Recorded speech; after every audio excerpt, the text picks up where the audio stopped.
I remember this meme I seen the other day. It was like, it was so funny, bro. It was like niggas in America get robbed like do. Niggas in the UK get robbed like shing shing shing.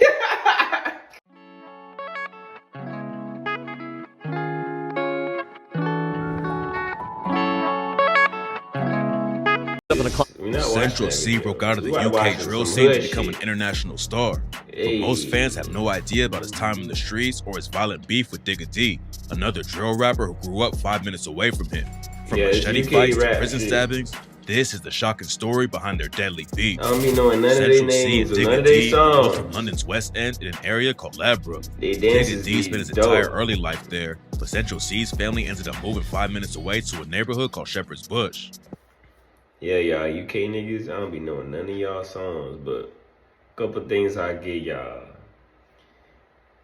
Y'all got that swag, I give y'all that. Y'all be knowing how to dress, you know, y'all put that shit on.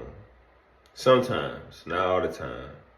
When y'all be overdoing it with the Nike Techs and the ski masks and shit, that is played out.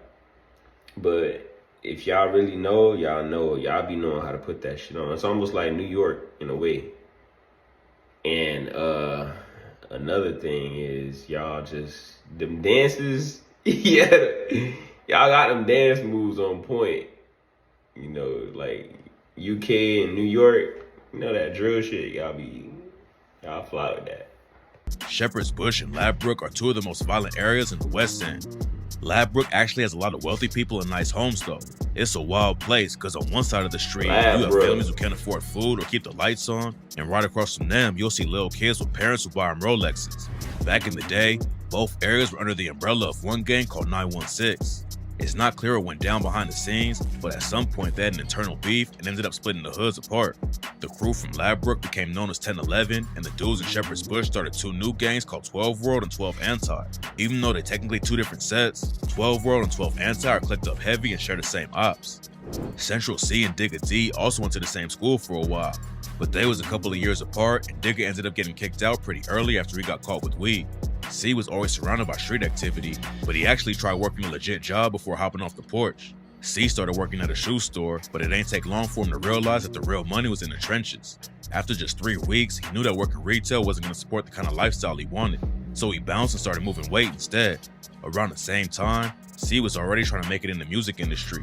He came up listening to reggae, dancehall, and American rap that his dad would play when he visited, and C started combining it all to try and find his own sound. Digga D got an early start with rap too. His parents introduced him to a lot of Jamaican reggae, and Digga started writing his own music at around 12 years old. He didn't have a stable childhood at all though, and spent a lot of time at a place called the Herald Club. The Herald Club is a center for disadvantaged kids that's been around since 1883, and Digga says it was crazy important to him back in the day. When it was too cold to be outside and he didn't have anywhere to go, Digga and his homies would play football inside and started hanging out in the building's old recording studio. That's where he started laying down his first tracks. Around the same time, Digga suffered a tragic loss. When he was 11 years old, the grandma Digga lived with at the time suddenly passed away.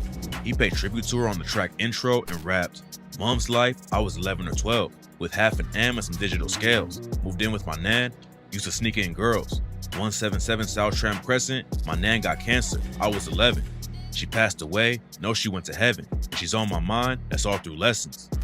He dropped his first single just a couple years later, but it would take a while before he had any real success in the industry. Digga still had both feet in the trenches while he was working on his craft. Him and his 1011 homies was putting pressure on the ops in the streets and in the booth. One of their op sets is a crew called End Gang, and in 2017, one of their affiliates was brutally stabbed to death in the middle of the day. Abdullahi Tarabi, aka T-Wiz, was caught by two ops and stabbed twice. I remember this meme I seen the other day. It was like, it was so funny, bro. It was like niggas in America get robbed like do. Niggas in the UK get robbed like shing shing shing.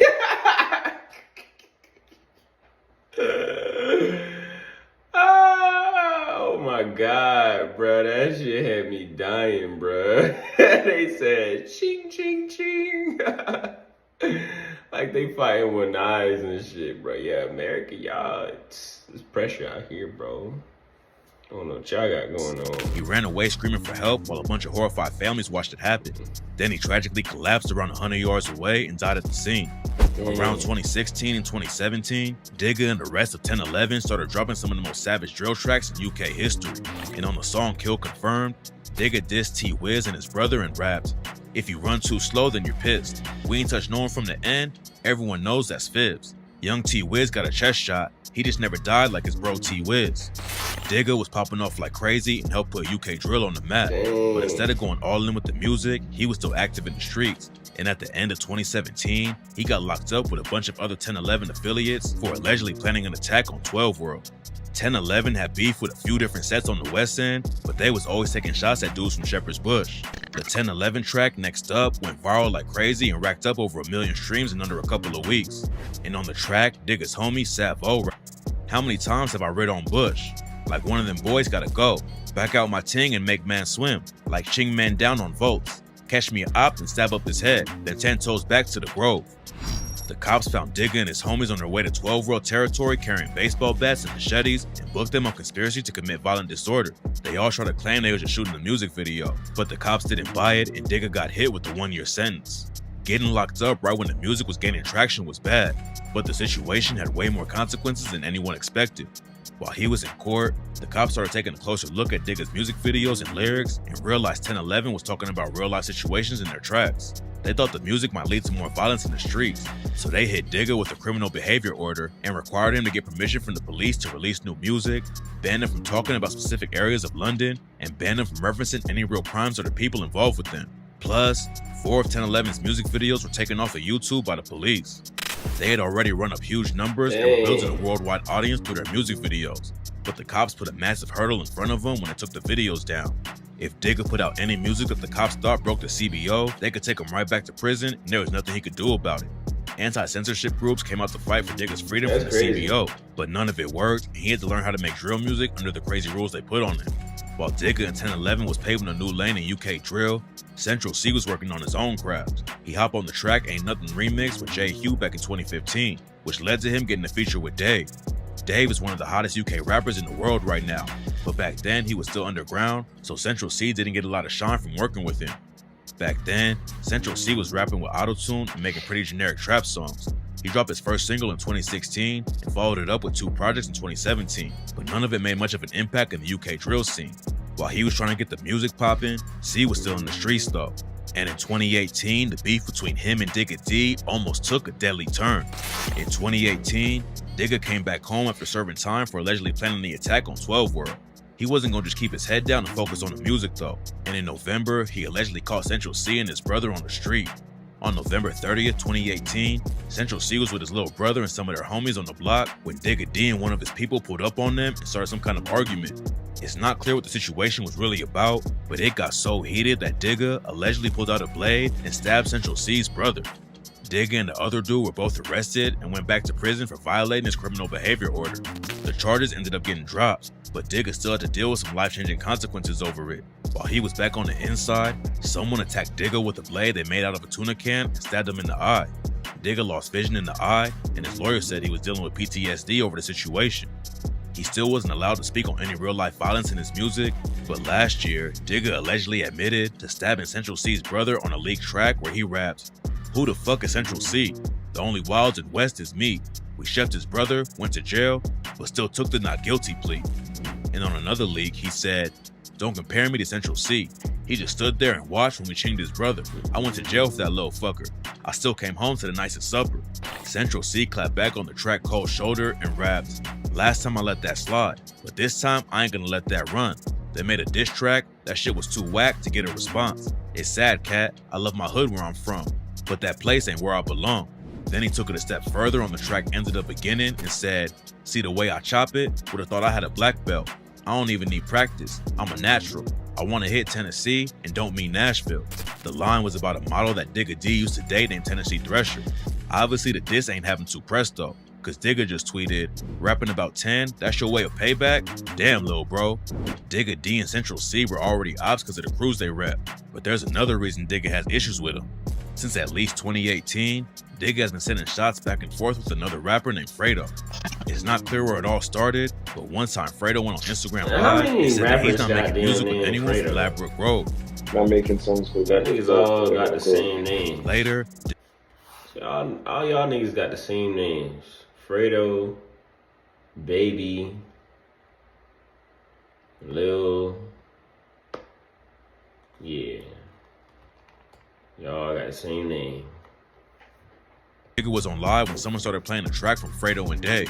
Digga made it clear that he wasn't rocking with either one of them and said to turn it off. See what I'm saying? My man, turn this shit off, man. Then after the news broke that Digga got stabbed in jail, a UK rap page put up a post wishing him well, and Fredo sent a sneak diss by commenting an ambulance emoji. Central C linking up with Fredo and Dave could be one reason that Digga has so much beef with him, but some fans think it all comes from jealousy. Central C has been in the game almost as long as Digga, but it took him a lot longer to pop off. By 2020, Digga already had millions of streams and a big name in the industry, but Central C was still pretty much underground. He even thought about giving up on rap and going a different way, but then he switched up his style and everything changed. In 2020, Central C dropped the auto-tune trap style and went all in with drill on the track Day in the Life. It was clear from the jump that he made the right move changing styles. The track popped off and ran up over 70 million views on YouTube, and overnight, Central C was becoming the face of the UK drill scene. C wasn't just blowing up in the rap game though. One thing that really pushed him to the next level was when he linked up with a streetwear company called Trapstar. Trapstar is kind of like Supreme but based out of London, and the hype around the brand is crazy. While C was promoting his debut mixtape, Wild West, they designed the official merch and put an even bigger spotlight on him. Wild West came out at number 2 on the UK albums chart and shot C straight into the mainstream. Drake co-signed him and even gave C his first modeling job for his Nike clothing line.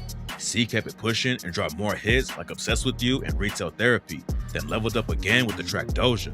He linked up with Cole Bennett for the music video and hit over 500 million streams on Spotify. And by the end of 2022, he had become the first UK rapper to run up over 1 billion streams in 1 year. 2023 has been even crazier for him. He linked up with Dave again for the track Sprinter, and this time, they were both already at the top of the game. Sprinter was a single for their collab tape Split Decision, and the track ended up breaking the record for the longest running #1 rap song in UK history. Then XXL added C to the 2023 freshman class, and Drake linked up with him for his On The Radar freestyle too. Central C didn't just take over UK drill, he's becoming an international star with fans all over the world. Digga D definitely helped pave the way for him to come through, but he's had a tough time staying out of trouble. 2020 was when Central C got his name buzzing. In that same year, Digga D pleaded guilty to a charge of violent disorder and got hit with a 2-year and 6-month sentence. The charge came after he was involved with the wild machete fight in front of a bunch of civilians outside of a shopping center. His homie Salvo went down for the situation too and took a 3-year sentence. Digga got off easy and was back home by 2021. He still had a lot of buzz on his name thanks to tracks like No Diet, which hit over 30 million views on YouTube, plus a bunch of viral freestyles, but it wasn't long before he was right back in handcuffs. In July 2021, he was arrested after going to a Black Lives Matter protest and posting about it on Instagram. They booked him for inciting violence just for holding up a sign at the protest, and fans jumped in immediately to call the police out for trying to censor him. Luckily, he was released, but just a few months later, rumors started flying that Digga had been arrested in Dubai for stabbing someone. Nobody knows what really went down over there, but Digga hopped on social media to squash the rumors. He said that he had been arrested and questioned, but that he didn't hurt anyone. What's crazy about the situation is that all of the legal drama hasn't even slowed Digga down. Last year, he dropped his 3rd mixtape and debuted at #1 on the UK albums chart. And in September 2022, he launched his own label, Black Money Records. Digga is definitely more known for crashing out and getting arrested, but it seems like he's really trying to turn it all around and help keep other kids from falling into the street life. In an interview with The Guardian, he talks about how he understands the influence he has on kids from London and needs to think more before he speaks. He's also getting active in his old community and went back to the Herald Club to hand out clothes and food to kids who need it. He just dropped his newest project a couple of weeks ago, and on the track Fighting For My Soul, Digga addressed how he has to switch everything up to make it farther and rapped, "God gave me life, so I can't tell him I'm suicidal. It's been rewritten, but I still find the time to read the Bible. I'm a rapper, that's my title, someone's idol. So I'm mindful when I talk, cause if not, they'll cancel me to be spiteful. It's all a cycle." The war between Shepherd's Bush and Ladbroke led to a lot of violence and kept Digga behind bars when he could have been performing shows and dropping more music. But somehow, him and Central C both survived and made it out on top. They'll probably never be cool with each other because there's too much history between them and their crews. But for right now, it looks like the beef is cooling off while they focus on their own careers. Shit retarded. Y'all stay out the way. Peace. I'm lit. Alright? Deuces.